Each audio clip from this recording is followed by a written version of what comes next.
Okay, so we're the last panel of the day, and I know everyone's really excited about EMV and loves it and embraces it. So I should preface it by saying I'm from Canada. We had a very different EMV experience. So I may seem a little pro-EMV, but I have my reasons. So I'd like to introduce our panel. Actually, I'd like to ask my panel to introduce themselves. Hitesh, would you like to start? Hi, I'm Hitesh Anand. I work for Vodafone Terminals. I head our commerce enabling the terminals as well as mobile initiatives for the company. Hey everyone, my name is Jacob Bennett. I head up risk and underwriting for National Merchants Association. We're a merchant advocacy group and ISO based out of Southern California. Rich Stuffy, COO of Count. We're a company that helps protect merchants and payment processors from people that use stolen credit cards and stolen identities to commit fraud, primarily online. So before we get started, I'd like to ask who's in the audience. Do we have any merchants? So 1, 2, 3. Okay, any processors? 1, 2. Okay, sorry, ISOs as well, yeah. And the rest are vendors and consultants? Okay. Okay. So the majority of the world had either converted to EMV or were in the process of moving to EMV when the US liability shift was announced. And during the global EMV migration, we saw that fraud moved to the weakest link, whether it be a country that had not migrated or a weaker channel such as card not present transactions. In 2014, the US had generated almost half the world's total card fraud, despite comprising only 1/4 of the total transactions. So we've had a few discussions back and forth, and we agree that EMV is not a silver bullet for fraud. It's a tool for preventing counterfeit card losses at the point of sale and ensuring global interoperability. So I want to ask the panel, what's your take on the EMV rollout to date, and what's been the biggest surprise for you? Hitesh? Okay. So I think the EMV rollout has, it essentially rolled out as predicted. There were some challenges, mostly on certifications, roadblocks for merchants. So you mentioned fraud earlier. What we have seen is typically some merchants that have implemented EMV, the fraud rate has dropped down as much as 27% year over year, versus the ones that have not implemented EMV, the fraud rate has risen up. So fraud has moved from channel where EMV was implemented to channels that have not implemented, and card not present is one area, definitely one area. So none of that had been unexpected. What we are seeing now is the adoption is moving down from larger merchants, tier 1, tier 2, down to tier 3, and hospitality, which has delayed in adopting EMV, has seen an increase in fraud rate.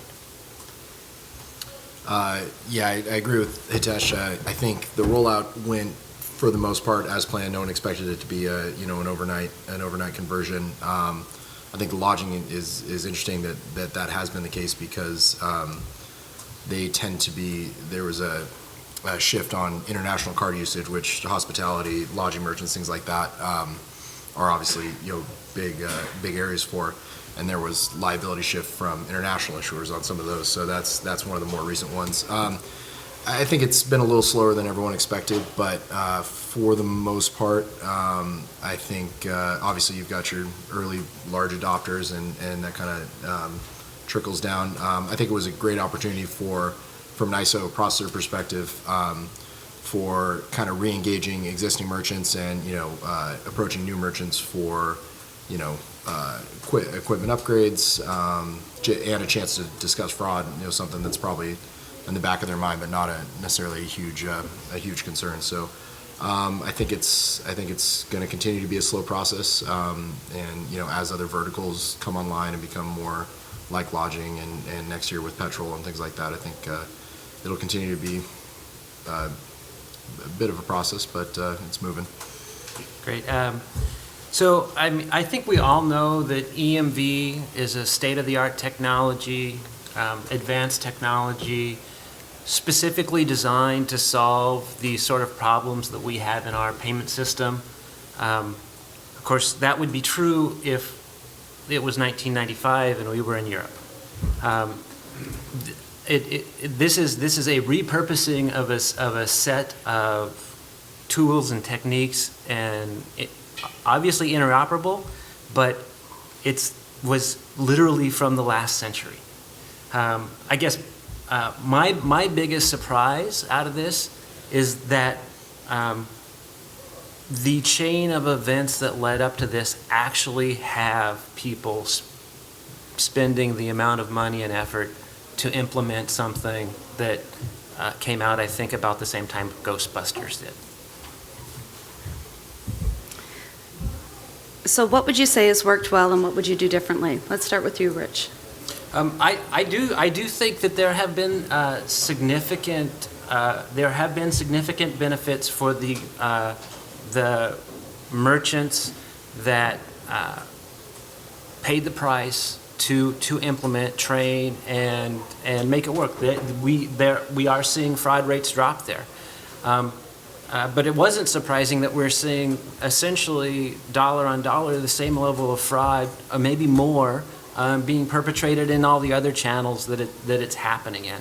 The big thing I would have done differently is I would have liked to have maybe a year or two ago started a business that custom printed those little things that you see stuck in the chip slot that says swipe please because our chip doesn't work. If I would have done that, it would have worked out really well for me.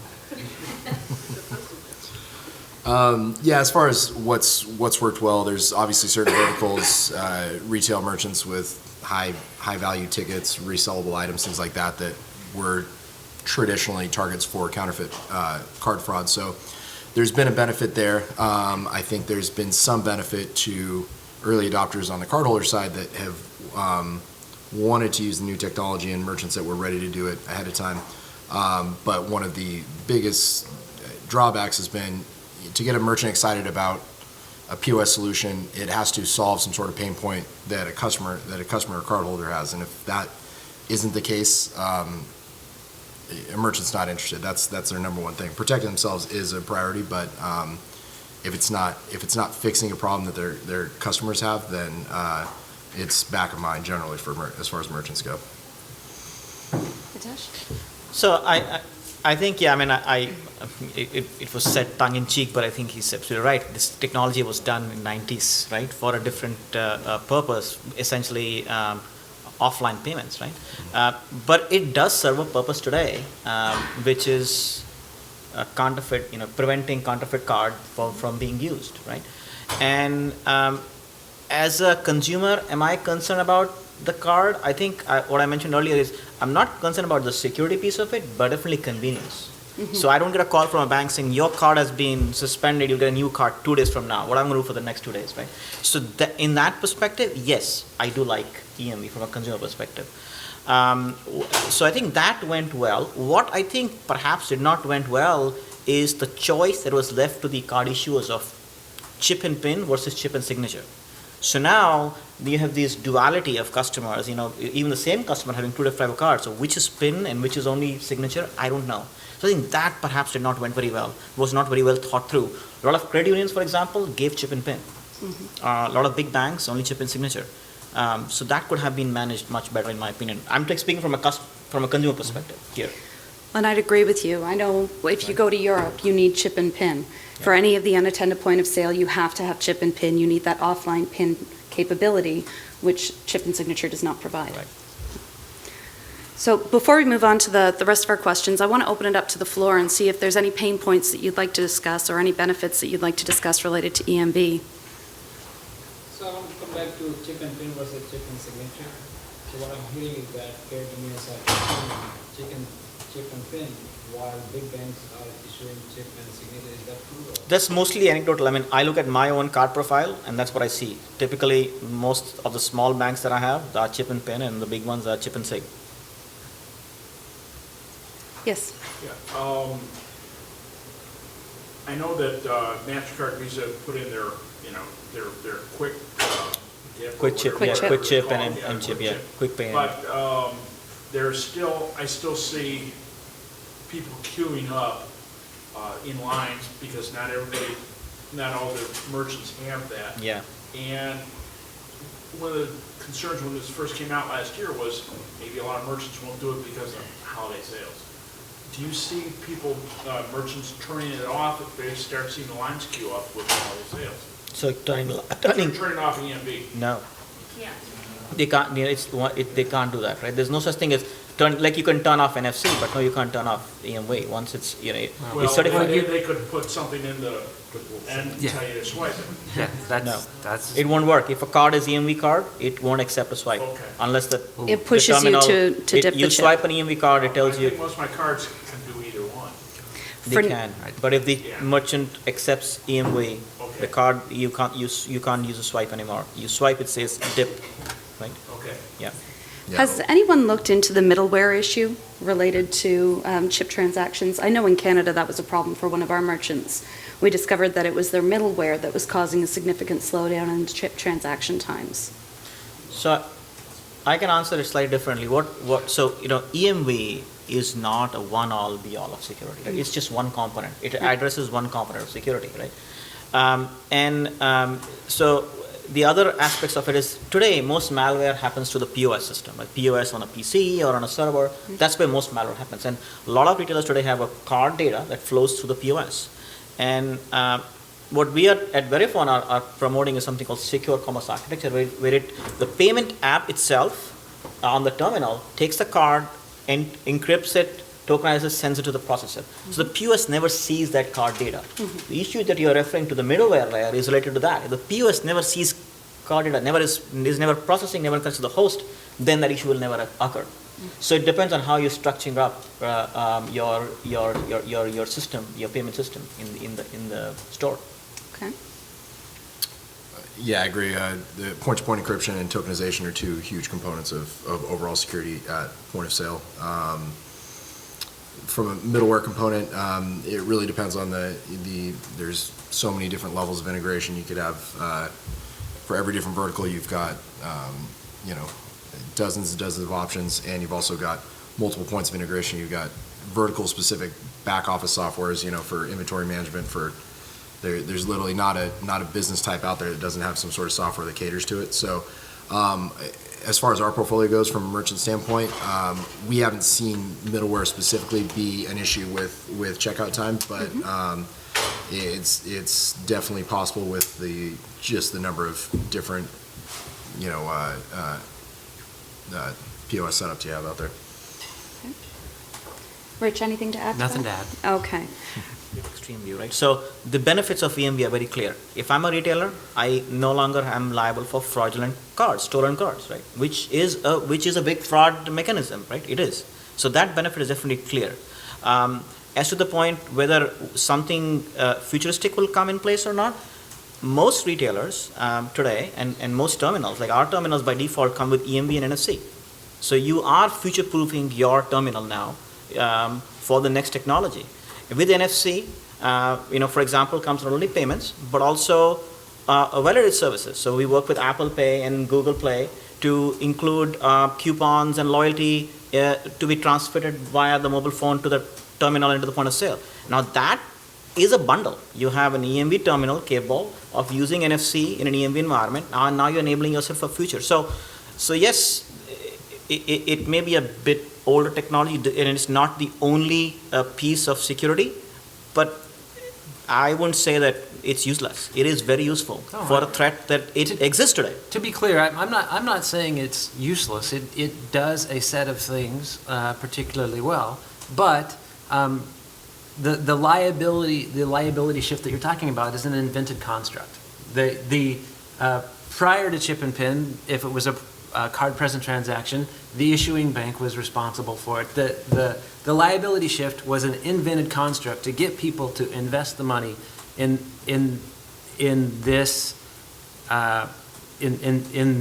these sets of technology. And yeah, I'm not saying it doesn't do good things, but if you think about how it happened and why it happened, there's only I'll just say if you were a merchant, you wouldn't have done it that way. That's all I'd say. Yes. So how would you have done it? Well, I think you would, the merchants don't really have a lot of good alternatives when the card brands and the issuing banks are promulgating the rules that make it happen.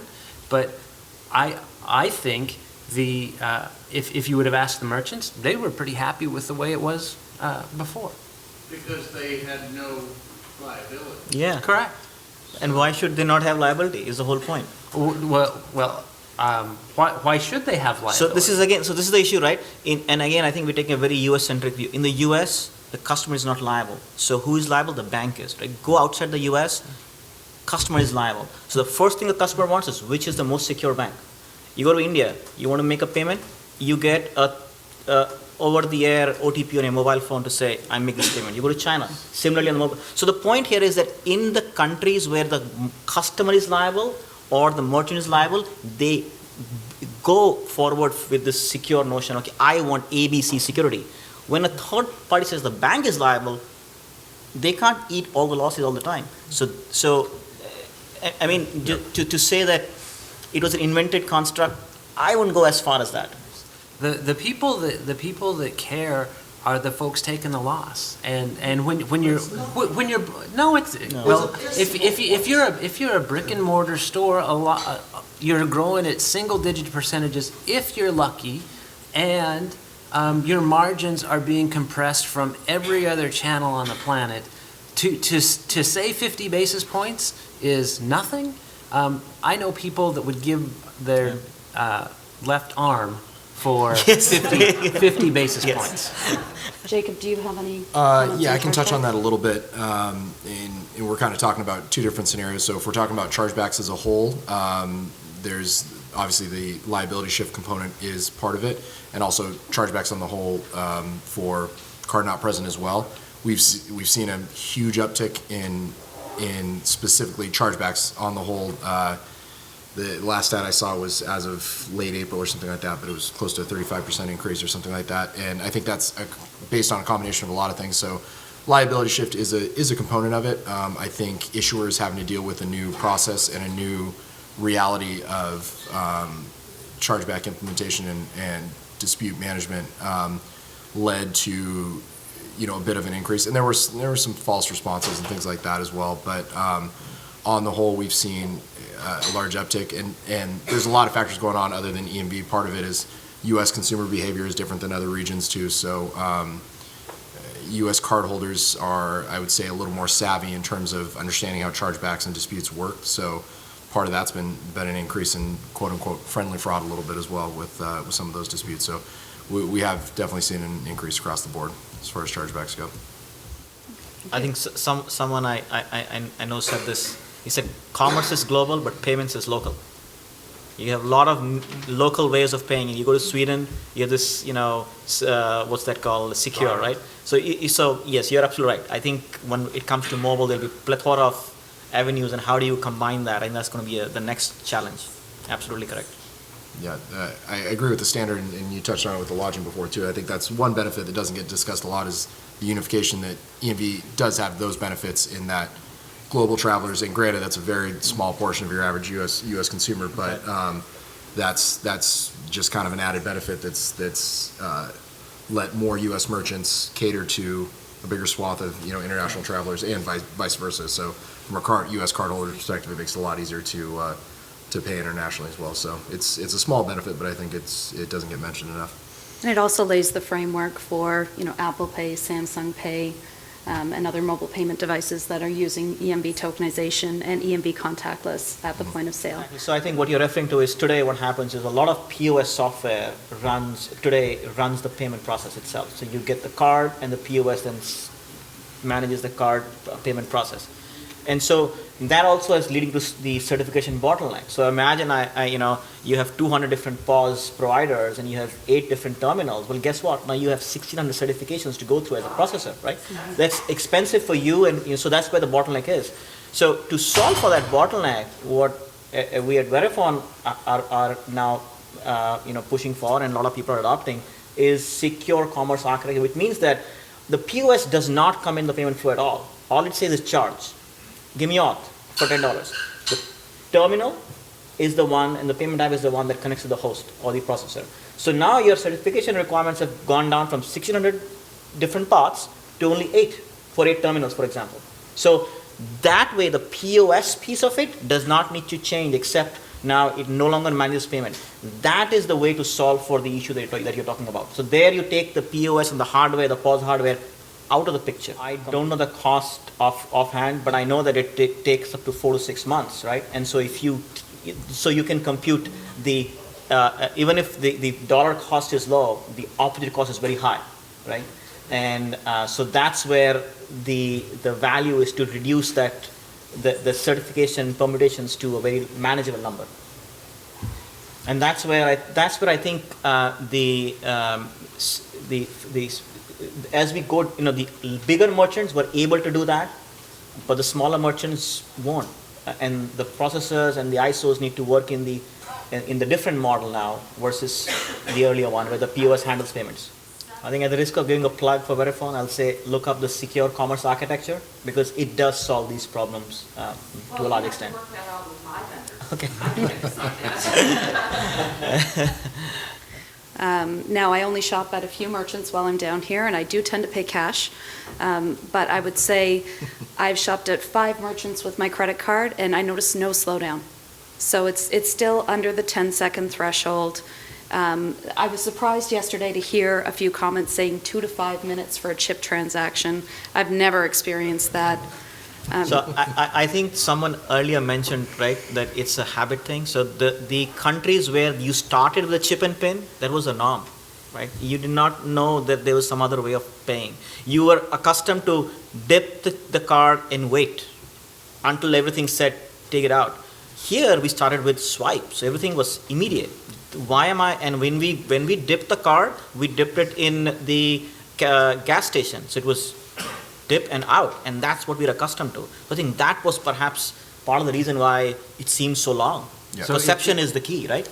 Just unscientific testing on the one Mississippi method. Between 15 and 25 seconds is pretty much the norm. Is what I've experienced. So I think Quick Chip will solve that to a large extent, because Quick Chip no longer requires the M chip and Quick Pay. Doesn't no longer require the pause final amount to be taken as part of the cryptogram calculation. So you can dip and then to take it out and let the pause continue. And so I think that will solve that problem to a large extent. Yeah, I think you talked about buyer behavior, both with hospitality too, but especially perception's not necessarily reality. Yeah. So it's just a change in perspective and behavior of not having physical contact with your card for X amount of seconds, whether the authorization on the swipe takes any longer. There's not a significant increase, but it's just buyer behavior. And speaking to the hospitality, I think technology is a big component of it, but that's a huge change in from a dining standpoint. That's gonna be a hurdle for U.S. diners to change their perspective on what that process is supposed to look like. Whether I have a server directly in front of me while this process takes place, or the card leaves my possession for however long. So technology is a huge component of it. The better the technology and solutions are, I think the easier it is for both the merchants and cardholders to make that transition. But I think the psychology and customer behavior is a huge component of it that doesn't get talked about all that much. I think ironically, mobile will somewhat solve that, right? Mm-hmm. So I will never give my mobile to somebody else. Right. They've come to me. Yeah. I will tap my mobile and I tap and I steal my possession, and by NFC, it's still EMV. It can take as long, but it's immediate because I just tap and done. So maybe mobile ironically will change that perception in some ways. Coming from the processor side, obviously we're merchant. We're on the merchant side. You mentioned the card brands as well and what their role is. I think their primary driver, even if it's not financial, well, in the end it's financial, but their number one concern is making sure cardholders have faith in that brand, and that anytime they shop with that branded card, it's going to work, and 2, they can feel safe using the card and things like that. So that's always been, and any product, the card brands do roll out from a fraud perspective, which I do think both MasterCard especially and Visa as well, I do think they're, from a technology standpoint, they are looking into new, and we could be talking 3, 4, 5 years down the road as far as implementation goes, but I think they are making that effort, but we don't see it from necessarily a financial liability, sharing standpoint. But I think that brand security is important to them. So I'm hoping they'll continue to roll out fraud solutions that benefit both sides, from the issuer and three sides: issuer, cardholder perspective, and merchant perspective. And I think I think this has been a great discussion. The things that I would add are, we live in a world right now where it is getting much, much easier for the bad guys and much, much harder for the good guys. In a world where all the data you need to assume someone's identity is available for sale, and practically all cards have been compromised, likely, it doesn't matter how secure the system is if the enabling data is available, because you can use although there's no such thing as perfectly secure, you can use a perfectly secure system to commit grand larceny. All you need is a little bit of data, and it's all available. So people have to have a different, much more proactive and aggressive approach to protecting themselves, and that's where the shared liability model falls down, I think, because if you have to put the liability on one entity, and it should be on the entity that has the data, and I think that's how you maintain the integrity of the system. But we are living in a time where it's very difficult to maintain that integrity. Okay, one last question for the panel, and that's, what do you think is the next big thing in U.S. consumer-based payments, and how do you apply your EMV learnings to that next big thing coming down the pipelines? So I think someone mentioned buy buttons on the last panel. I think the big thing in payments is going to be context and new ways of, and I'm thinking specifically online or where the customer's not present, new ways of promoting products in front of people that isn't about bringing them to your store. It's like a buy button, but I think it'll be much broader than a buy button. And it's going to be very confusing and very challenging to understand the context in which those transactions are happening. That'll be a big deal. Then the last thing I would say is, with the proliferation of data, beware declines, because I think we are going to see the next major problem is going to be the declining, essentially false positives. I agree on that last point specifically. As fraud tools get more advanced with the available data, specifically again talking about online, every shopper's footprint now has X amount of more data points than it had 5-10 years ago. So I think there will be an overly cautious stage where fraud tools tighten up, and then eventually that's one of the worst things you could tell a merchant is they lost a real consumer at the shopping cart because of a false decline or false positive. So I think that's a component of it. I think mobile, although it didn't benefit as much from the EMV shift as everyone thought it would initially. I think with more NFC capable technology out there, that'll continue to grow. And I think there will be more. The term omnichannel gets thrown out a lot, but I think there's a lot of truth to that. And whether that's pushing product-specific things with beacon technology or anything, in a physical store, or consumers, flying around the internet and in different platforms, social media, whatever it is, having a seamless, if I want that product right then and there, that I'm seeing it on whatever platform it is, I'm not going through a complicated checkout process at that particular merchant's website. So I think that'll be a focus. So I think that one of the next big things I think that will happen is the terminals today will transform from being dumb terminals to a lot more commerce-enabled smart terminals. And that trend will follow the usage of mobile for interaction at the point of sale, not just for payments, but for other stuff. couponing, loyalty, other experiences that we don't even think about. So essentially, a very similar interaction model at the point of sale that I'm accustomed to when I'm online. So when I'm online, I browse stuff and I go by. It says, you also looked at this, so we're giving this recommendation. Well, I see that same happening at the point of sale terminal as well, similarly. So smarter terminals. The other thing I see, another big thing is more and more devices that we have will have token enabled. So let's say I want to buy something on my smart TV. I don't have to fish out my card and enter and to buy. I think a lot of the devices will be token enabled, just like our phones today are to start with. So I think these two big things happening there. Okay, great. All right, that's it. Thank you very much. Thank you.